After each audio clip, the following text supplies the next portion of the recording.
tough to take the second place spot. How are you feeling this morning? Well, I've been better. I can tell you that.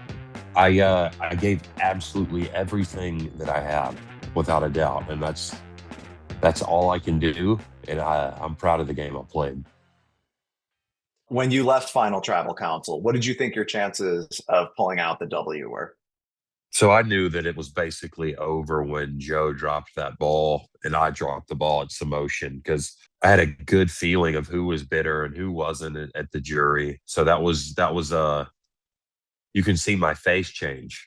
You can see my whole demeanor change once the ball dropped because I knew that I had a good chance with Rizzo and Joe. I had a really good chance, but with Aubry, I had a feeling that she was more of the jury's favorite. Yeah, why do you think they ultimately opted to give Aubry the win instead? You want to know the truth? Yeah. Okay. Well, the truth is she's played 5 times and it's an underdog story. I said it on the finale. It's more of a she's played 5 times, and I think that what she did in her past seasons played into this season. Instead of it being judged on strictly what she did this season, it was judged in a cumulative everything. Which is that good? That's up for you and the fans to decide, I guess. Was there anything that happened that didn't make the cut? I think that the jury was very divided and everybody basically knew who they were going to vote for before they got there. Let's take Cirie, for example. Do you not think that people went to her at Ponderosa like they did at the game and said, who do we vote for? You think that just ended right there in the game? You think that's how that works? Or do you think Cirie still has power at Ponderosa and she can say, we should vote this way? I think that happens every time. And sometimes I wonder if you should call it a jury or you should call it something else. Because a jury is normally, you have to be unbiased to be in a jury. I don't even think jury is the right word. How about uh pre finale people? Let's call it something else because I don't think a jury is the right word. Now, when Final Tribal was going down, did you feel like their line of questioning was fair? No, I don't think that. I think there were things that were said on both ends that weren't even questions. It was more statements about it being a good thing about me or a good thing about Aubry. I think that, as you know, the majority was set up to help certain people and even some of them were set up to help me. It wasn't Hmm. just. I think that's such a predetermined thing on a season like season 50 because you know the players so well already. At least you think you do. And I don't think there's any way that you can't add their past seasons to their resume. Now, Steph went to bat for you during the Final Tribal. She also didn't out you for that time with the Aussie plan situation, and she kind of fell on the sword for you. What was your experience of that in the moment? What were your thoughts? Oh, I knew I had a real one in Miss Stephenie. Hmm. She'll be my friend till I die. She's a good woman. I love her. She is somebody that you want to be in your corner as an alliance member and as a friend. She's a fighter.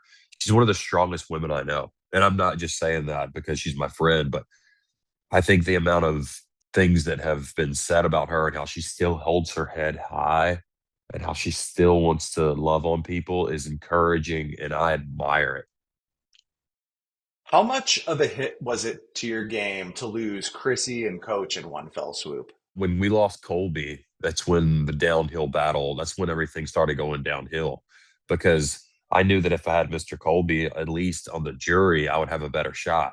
Because if we have Cirie going to bat, Mr. Colby would really help to be for me to go to bat for me at the final tribal. I think that would have helped me a lot.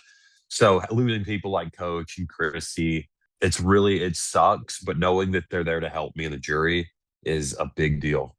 So like I could always look over at Coach and Miss Chrissy and go, ah, it's okay. Like not everybody over there is gonna, I have some people out there, and that always feels good when you're going to tribal. What do you pinpoint as your best move of the season? I think I really played people into thinking that I was the same guy in season 42. I Hmm. mean, Dee said so herself. Jonathan doesn't even have he can't even think or whatever she said. Like that means that it was working. If she actually believes that I wasn't doing stuff on purpose or having my hand on every single vote out, then that means that I'm doing it. It's working. The strategies, it's working. It was really just changing my game was was real. It wasn't just another person saying I'm going to change my game and it turning into the same game. I really changed it.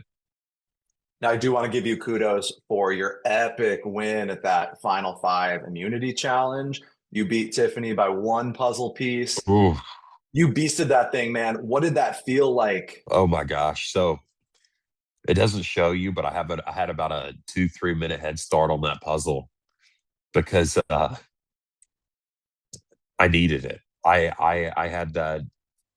The latter one was pretty easy, but I knew getting to that puzzle was going to be a challenge. And I even Mm. threw up in the middle of the challenge because of nerves and dehydration. I think it might have been 2 times that I went over there to hurl. But yeah, that was a great moment for me because I worked really hard on puzzles because I knew it was a flaw in my old game. So I made it a point to work on it.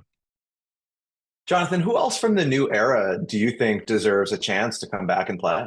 Treya, anyone from 42. Yeah, I'd like to see. It'd be good to see Mike out there, and yeah, I like keeping it. You know what? I think it's Austin, the guy who lost against D. He played a really good game. I'd like to see him out there again. Anything we didn't see about your game that you think viewers should know? You know, they didn't show a whole lot of my physical capabilities out there because I wanted to focus in on my strategy. But I Mhm. was doing a lot of cool stuff out there that I wish was shown a little more. Like I put Camilla on my back and swam with her on my back for one of the challenges because she wasn't the best swimmer, and I kept it real as far as how I played 42 on top of changing my strategy. So that would have been cool to see more of that 42 Jonathan. Now, in pregame, we talked about how you got a little coaching from Boston Rob. What did Rob have to say about your game and how everything wound up? He said, hold your head high and just stay humble and thankful. And that's, I am thankful. Survivor changed my life, regardless of I win or lose. Like, I got to remember that it's just a blessing to be out here because no one gets to just go survive on an island like this. This is by the grace of God and CBS that I can have adventures like this. So I just got to remember that I'm not owed anything. All this is a gift. So there's a saying, it's like, today is called the present because it's a gift. You know, you never know what a present's going to be. So you just got to remember that stay humble and that you don't know what's going to happen day to day, hour to hour. So